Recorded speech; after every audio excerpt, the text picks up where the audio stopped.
The rejection. The day had started like any other.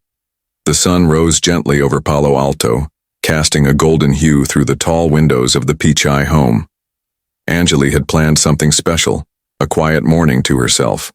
Life was often busy and fast, and today she longed for a simple moment, something soft, maybe a new dress for an upcoming charity event. She had heard about a luxury boutique in town, a place known for its exclusive selections and discreet service. Friends had mentioned it in passing, often with a touch of awe. Intrigued, she decided to visit. She arrived just after opening hours, dressed in a simple linen kurta and comfortable sandals. She never cared much for appearances, and her clothes, though modest, were clean and elegant. She pushed the glass door open, a soft chime announcing her entrance. The boutique was quiet, serene almost, with soft music humming through the air. Racks of designer dresses stood like sculptures, each one stitched with a story. As Anjali walked, and her eyes lit up with curiosity. She wasn't looking for anything too extravagant, just something that felt like her.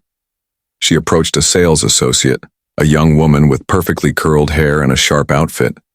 Anjali smiled warmly and asked if she could browse the collection and try on a dress. The associate's expression shifted just slightly, but enough. She gave Anjali a once-over, her gaze stopping for a moment too long on the unbranded bag in her hand. "I'm sorry," the woman said, her tone polite but firm. "We're by appointment only." There was a pause. It wasn't just the words, it was how she said them, flat, dismissive, mechanical. Anjali blinked, unsure. She looked around the nearly empty store. "Oh, I didn't know," she replied gently. "Is there any way I could just have a quick look?" The woman stepped back slightly, folding her arms. "Unfortunately, no. We have a strict policy." It wasn't about the policy. Anjali felt it in her chest, a quiet sting that grew louder the longer she stood there. It wasn't about appointments. It was about how she looked, how she didn't fit the image they expected. She could have told them who she was. She could have mentioned her husband, but she didn't. Because that wasn't the point. "I understand," she said softly, offering a polite nod. "Thank you anyway." She turned and walked out, her hands calm but her heart uneasy. The soft chime rang again as the door closed behind her. Outside, the world felt different, colder, even in the sunshine. Just a few steps away, Sundar was waiting by their car, answering emails on his phone. He looked up as she approached and immediately sensed something off. Anjali's smile was there, but it was quiet, forced. He put his phone away and stepped closer. "Everything okay?" he asked, his voice low and warm. She hesitated, then told him what happened. Not angrily, not with bitterness, just the plain truth of it. Sundar listened closely, his brows tightening slightly as she spoke. He didn't interrupt. When she finished, he nodded slowly, and without saying much, he took her hand. "Let's go somewhere else," he said. "Somewhere that deserves you." They walked back to the car, but inside Sundar's mind, something had shifted. The moment stayed with him. How easily someone could judge another based on nothing but surface. He couldn't forget the look on Anjali's face. Not hurt, not angry, just diminished, even if only for a moment. And that, to him, was enough. He started the car, but his thoughts were far from the road ahead. The world had changed for them, in many ways, yet moments like this proved how much more still needed to change. What they did next would matter, not because of who he was, but because of what they believed in. Respect, dignity, humility. He looked at Anjali as she gazed out the window, and quietly, he made a promise to himself. This wouldn't end here. Reflections. That night, the house was quieter than usual. The usual hum of activity, emails buzzing, messages from teams across time zones, meetings scheduled in digital calendars, had all faded into a gentle silence. Sundar sat alone in his study, a soft lamp casting a warm pool of light over the wooden desk. Outside, the trees rustled gently in the breeze and the moonlight filtered through the tall windows. painting pale lines across the floor. He stared at the faint reflection of himself in the glass, but his thoughts were somewhere else, rooted in a memory that had taken hold and refused to let go. Anjali was asleep upstairs, her breathing slow and steady. She hadn't brought up the boutique again. She wasn't one to hold on to things that didn't matter, but Sundar knew this had mattered. It wasn't about a dress. It wasn't even about the rude associate. It was about being seen as less, judged in a blink and pushed aside without a second thought. It was about how the world still measured worth by the wrong things. His mind drifted back to Madurai, to the tiny two-room house where he had grown up. It was far from luxurious. The walls were thin, and during monsoon season the roof would sometimes leak. They didn't have a refrigerator for many years, and Sundar had shared a room with his younger brother until he left for college. His father, Raghunatha Pichai, was a man of few words, but what he lacked in extravagance, he made up for in quiet wisdom. He had always taught Sundar that respect wasn't earned through wealth or power. It came from how you treated others, especially those who couldn't give you anything in return. He remembered the old electrical books his father used to read, the way he talked about circuits like they were stories. Sundar would sit beside him, listening not just to the explanations but to the values behind them. Precision, patience, responsibility, and most of all, humility. Those lessons had followed him to Stanford, where he had arrived with 2 suitcases and a head full of dreams, feeling invisible among students who wore designer labels and discussed vacations in Europe like they were errands. At Stanford, there were moments when he felt small. He had struggled to afford textbooks, sometimes skipping meals to save money. He wore the same pair of jeans for weeks and worked long hours at the computer labs just to stay ahead. But he never resented any of it. In fact, he carried those experiences with pride. They reminded him where he came from and why it mattered. His success had come slowly, shaped by long nights, thoughtful choices, and a relentless commitment to doing the right thing. Even as he rose through the ranks at Google, becoming CEO, he never let go of the core belief that people deserve to be treated with kindness, regardless of their title, their bank account, or the clothes they wore. Tonight, though, that belief felt tested. Watching Anjali walk out of that store, shoulders straight, smile still intact, but spirit slightly dimmed, made something shift in him. He realized that for all the change he had helped bring in the world of technology, there were still subtle walls, still quiet doors that closed for the wrong reasons, and that couldn't be ignored. He opened his laptop and stared at the blank document for a long time. He thought about writing a speech, something for the next company meeting, but that felt too rehearsed, too safe. He needed to say something, real, something from the heart. So he started typing, fingers slow at first, then quicker as the words formed. He called it, "The Value of Every Individual." He didn't name names. He didn't mention the store. He didn't have to. He simply told a story about a woman he loved who had been dismissed because someone couldn't see past the surface. He wrote about dignity, about how easy it is to overlook someone's worth when we focus on appearances. He wrote about empathy and how the most important innovation isn't found in a line of code, but in how we treat each other. He paused halfway through, rereading his words. They weren't polished. They didn't have the glossy language of a press release, but they were honest. And maybe that was enough. As he typed the final paragraph, he glanced at a photo on his desk. It was from years ago, taken on a beach during a rare vacation. Anjali was laughing, her hair wild in the wind, the sun setting behind her. It reminded him of why this mattered, why he couldn't let it go. He clicked save, but he didn't publish it yet. Not tonight. He wanted to sit with it a little longer, not because he was unsure, but because some things deserved a moment of quiet reflection before being shared with the world. And in that quiet, he made a decision. Not just to speak, but to act. Not for applause, but for the people who had been made to feel small, because he knew exactly how that felt. And he also knew what it meant to be lifted. Someone had done that for him once. Now it was his turn. Taking a stand the morning after writing the piece, Sundar woke early. The house was still, bathed in a soft gray light as the world slowly stirred to life. He poured himself a cup of tea, the steam curling into the air like a slow exhale. He stood by the window for a moment, watching a bird land gently on the fence, its small body shaking off the morning chill. Despite the calm around him, there was a quiet intensity inside him, a weight he hadn't quite shaken since the boutique incident. He opened his laptop again and read through the words he had written the night before. They still felt right. Raw, but right. There was no anger in them, no accusation, just truth. The kind of truth that sat quietly with you, that asked you to look a little deeper at the world around you. He hovered over the publish button, then clicked it. The blog post went live just after 7 a.m., titled simply, "The Value of Every Individual." It began not with credentials or titles, but with a story.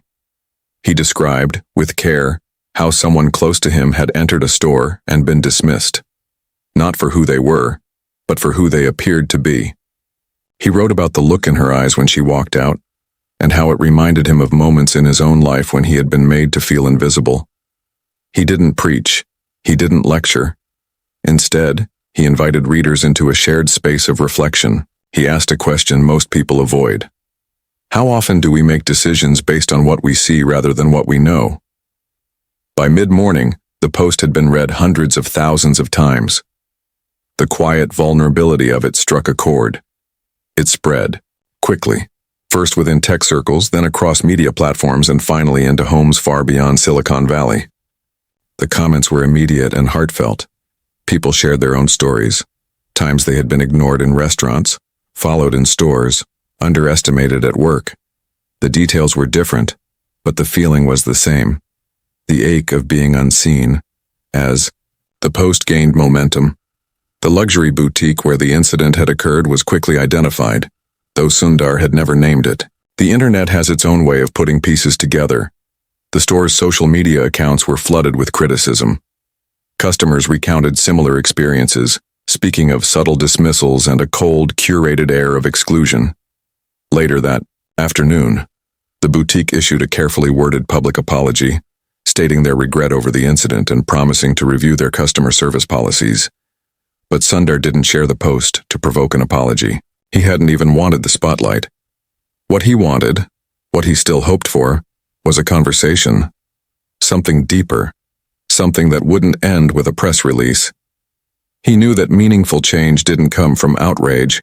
It came from attention. Real, sustained attention to the ways we treat each other. It came from moments like this when a private hurt sparked a public reckoning, and people chose to listen. At Google headquarters, the impact of the post rippled through teams and departments. Employees gathered in impromptu discussions, not about performance metrics or product rollouts, but about respect. Interns shared stories of being overlooked in meetings, while senior engineers recalled moments from earlier in their careers when they had been spoken over or dismissed. Something unspoken had been brought into the light. That week, Sundar called a company-wide meeting. Not to discuss the post, but to talk about something larger, the culture they were building. He spoke plainly, with the same humility that had always set him apart. He reminded everyone that technology alone couldn't solve everything. The true measure of progress, he said, was how people felt when they walked into a room, whether they felt welcome, seen, and valued. He announced a new initiative focused on inclusion training, not as a checkbox exercise, but as an ongoing commitment. Every employee, from intern to executive, would participate. The goal wasn't to point fingers, it was to open eyes. At home that evening, Sundar and Anjali sat outside on the patio, their teacups warm in their hands. She had read the post, of course, she had watched the reaction, but she hadn't said much until now. "You didn't have to do that," she said softly, "but I'm glad you did." He looked at her, seeing the strength in her that had always anchored him. "I didn't do it just for you," he replied. "I did it because no one should have to feel that way." She nodded, her gaze lifting to the stars just beginning to appear in the sky. "Still, thank you." They sat in silence for a while, a peaceful, shared quiet. Beneath the vast sky, It felt like something had shifted, not just between them, but in the world around them. Small maybe, but real. And as the night deepened, Sundar knew this was just the beginning, because stories, when told honestly, don't end at the last sentence. They ripple outward, stirring others, asking them to see a little more, care a little deeper. This story had begun with a rejection, but now it was becoming something else, something that just might lead to a little more light in places long left dim. Deeper connections. The days that followed were filled with a quiet kind of energy, the kind that lingers beneath headlines and hashtags. Sundar's blog post continued to circulate widely, not as a burst of viral outrage, but as a steady stream of reflection and dialogue.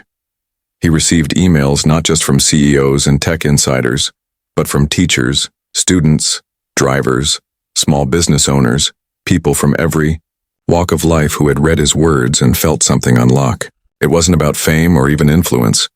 It was about the simple but powerful act of being seen and seeing others in return. Sundar took each message seriously. He read them late into the night, often pausing to reread passages that gripped him with their raw honesty. There were stories from women who had been turned away from high-end stores, from young men rejected at interviews because of their accents, from elderly workers overlooked because they lacked the right look. And as he read, a pattern emerged, not one of anger, but of deep yearning. A yearning to be acknowledged, to belong. But he knew stories alone weren't enough.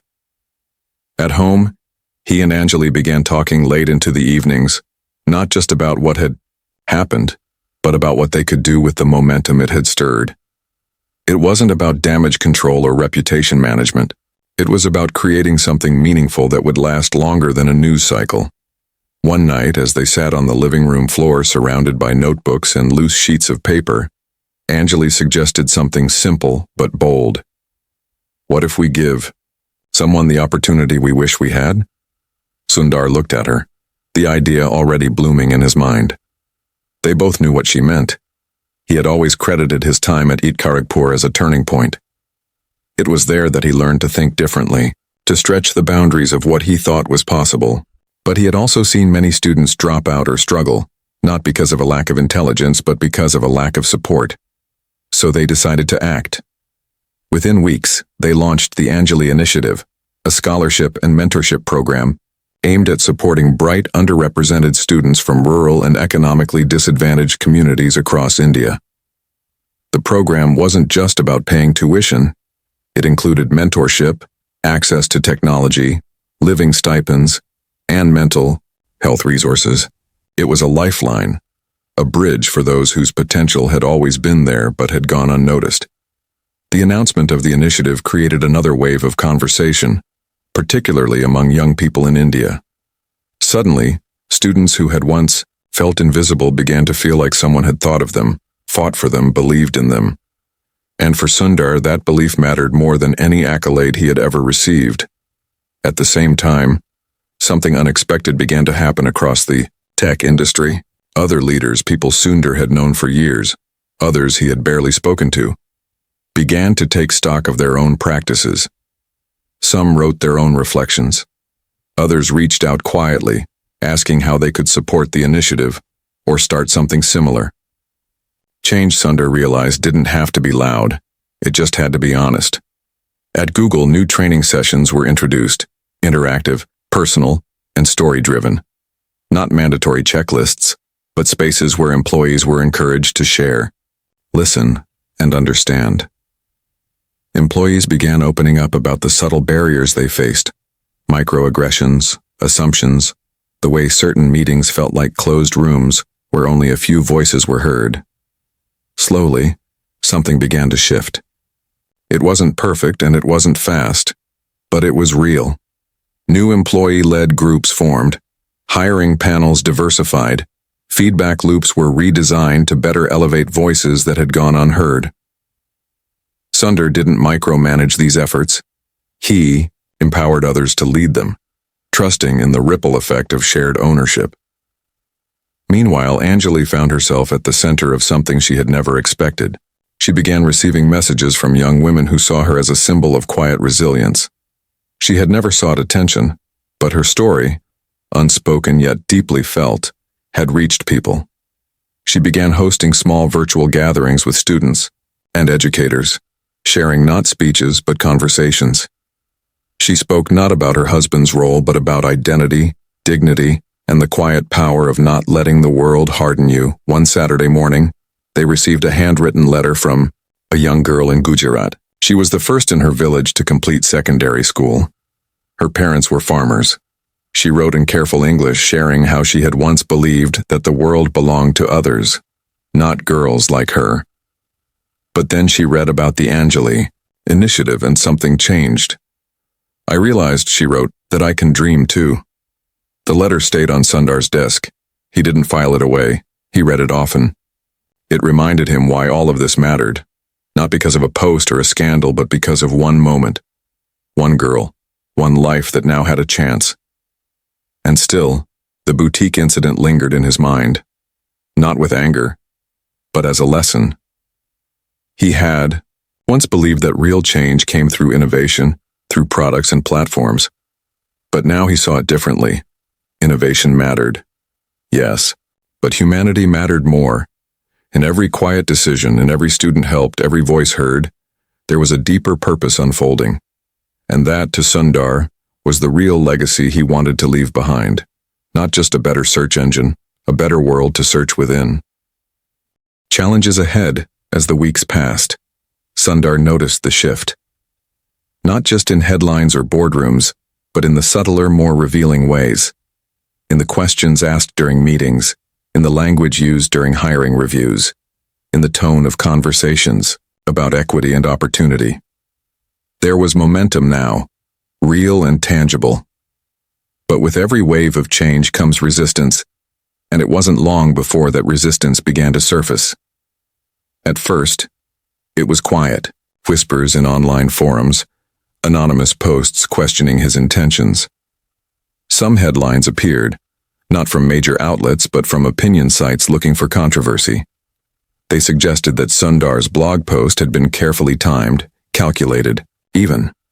That the scholarship initiative was a public relations move designed to distract from the boutique incident. That the CEO of one of the world's largest tech companies was using his wife's experience for attention. He read those words slowly, quietly, in the dim light of his home office, long after Anjali had gone to sleep. They didn't anger him. They unsettled him. Not because they hit a nerve, but because they reflected something deeper, something broken. There were people who truly believed that compassion must always come with an agenda, that empathy could never be pure, that when a person in power showed vulnerability, it had to be a performance. He didn't respond publicly. Instead, he did what he always did. He listened, he reflected, he questioned himself. Had he done too much? Had he not done enough? Was the world actually changing, or were they all just speaking louder into the same void? The following week, he attended a panel discussion at Stanford on responsible leadership in tech. The auditorium was filled with students, faculty, and executives. He was there as a guest, but halfway through, the moderator invited him to speak. He stood up slowly, without notes, and walked to the center of the stage. "I didn't come here to give a speech," he said, his voice calm. "But maybe I need to say this out loud." He paused. "I've been told that I shouldn't have shared my story, that I should have kept quiet, let the moment pass. That I spoke out only to protect an image or to score a point in a game I never signed up to play. But here's what I know to be true. I didn't write that post for headlines. I wrote it because I watched someone I love be reduced to nothing by a single look, and I remembered what that felt like." He looked across the crowd, eyes steady. "I've worked in rooms where my voice was overlooked, where my name was mispronounced, where I was told to look the part. I've seen the power of assumptions. And I've also seen the power of action. Not dramatic action, not press releases, but small intentional decisions that say, I see you, you matter, you belong." The room was silent. Not because they were stunned, but because the truth of what he said settled like gravity. He stepped back down quietly, returned to his seat, and the panel moved on. But something had shifted. Still, The criticism didn't disappear. It came, in waves, some from anonymous accounts, others from public figures who felt threatened by what they called virtue signaling. A few editorial pieces even questioned whether Sundar's focus on social values was distracting from his role as a leader of a major tech company. Should a CEO be an activist? One headline read, or just stick to search engines? Behind closed doors, some board members expressed concern, not about the initiative, but about the attention it was drawing. Sundar listened respectfully. He didn't dismiss their worries. He knew that leadership required balance, but he also knew that silence wasn't neutrality. It was complicity. So he made a choice. He began hosting monthly internal forums at Google, not just town halls, but deep, facilitated conversations on inclusion, bias, and leadership. He invited critics too, not to challenge them but to hear them, to engage, to find common ground if there was any to be found. He believed that truth could withstand scrutiny, that good faith deserved a seat at the table. During those forums, he listened as employees opened up about fears of retaliation, about imposter syndrome, about the exhaustion of constantly feeling like they had to prove their worth. He didn't respond with platitudes. He responded with commitments, better support systems, clearer pathways for advancement, transparent feedback loops. Every story shared became a blueprint for something better. At home, Anjali remained his compass. She never sought the spotlight, but she became a quiet force behind many of the conversations they hosted. She reminded him often that strength didn't always look like confidence. Sometimes it looked like quiet resolve, like choosing dignity over retaliation, like holding space when it would be easier to walk away. One evening, they received a letter from an older man in Delhi. He was a retired railway clerk, widowed, who wrote simply, "Thank you for speaking for those who never had a voice. My wife was often treated like she didn't matter, and it haunted me. Reading your story made me feel like maybe it wasn't all in our heads." Sundar held the letter for a long time. He thought about the boutique, the dismissal, the weight of that moment, and he realized something that humbled him deeply. This story, which had started in such a small, private pain, was no longer just his. It belonged to everyone who had ever been overlooked, underestimated, or unseen, and that made the backlash worth enduring, because he hadn't chosen the easy path. He had chosen the necessary one. A lasting impact. It was a late autumn afternoon when the letter arrived. Sundar was just returning from a long day of meetings, the kind that blend together with their numbers, charts, and carefully worded presentations. The sky outside had turned a muted gold, and the air carried that crispness that hints at the coming of winter. Anjali greeted him at the door with a soft smile and handed him the envelope. Plain, unmarked, addressed in uneven handwriting that looked carefully practiced. He opened it slowly, more curious than expectant. Inside was a letter written on lined notebook paper, each line carefully filled in blue ink. It was from a girl named Kavya, 15 years old, living in a remote village in Bihar. She wrote in modest English, occasionally slipping into Hindi when the words in her second language fell short. But her message was unmistakably clear. "Taiki, never believed someone like me could dream," she wrote. "Girls in my village don't study after primary school. They get married, they stay home. My mother always said that was just how things were. But then one day, I heard about your wife, about how someone looked down on her in a store. And instead of getting angry, you both did something beautiful. You didn't fight with words. You fought with opportunity." Sundar read the letter, slowly, his throat tightening with every line. "Because of your scholarship, I applied to a better school. I walk 3 kilometers each morning to reach it. I want to study science. I want to build something useful. One day, I want to work at Google, maybe even be a CEO. I don't know if that will happen, but now I believe it could." By the time he reached the end, the sun had slipped behind the trees. Shadows stretched across the room. He sat with the letter for a long time, not moving, not speaking, just feeling the full weight of those words, the hope inside them, the courage, the quiet revolution that begins when someone simply believes they are allowed to want more. Anjali walked in and sat beside him. She didn't ask what the letter said. She didn't need to. He handed it to her, and as she read it, he watched her face soften into something both proud and heavy with meaning. "This," she said quietly, "this is why it mattered." And she was right. So much had changed since that day in the boutique. What started as a moment of humiliation, small on the surface yet deeply wounding, had grown into something they never could have predicted. The conversation had outgrown them.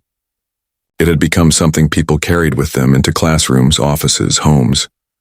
The Anjali initiative had already supported dozens of students, with more applications arriving every week. Mentors from across the globe had volunteered to guide them, not just in academics, but in confidence and self-worth. Partnerships had formed between companies and universities, inspired by the example Sundar and Anjali had set. They weren't trying to change the world overnight, but they were planting seeds, and the seeds were taking root. At Google, the culture had begun to evolve. Slowly, yes. Imperfectly, always. But change was happening. New leaders were emerging, shaped by the conversations the blog post had sparked. Hiring decisions became more inclusive, not just in diversity metrics, but in mindset. People started asking different questions, not just, is this person qualified? But what story are we missing if we don't include them? Sundar never mentioned the boutique again, not publicly, not even in interviews where journalists tried to circle back to the moment, because by now the moment had done its job. It had revealed the work that still needed to be done, and more importantly, it had ignited the will to do it. Sometimes he would think back to that exact instant. Anjali walking out of that store, silent, dignified, holding her disappointment like a secret. And he would remember the promise he made to himself, not to fix everything, not to erase injustice, but to respond, not with rage, but with purpose, not with noise, but with impact. One evening, months later, Sundar and Anjali found themselves sitting quietly on the back steps of their home, wrapped in blankets, sipping tea under a sky sprinkled with stars. No speeches, no headlines, just the peace of two people who had turned a painful moment into something larger than themselves.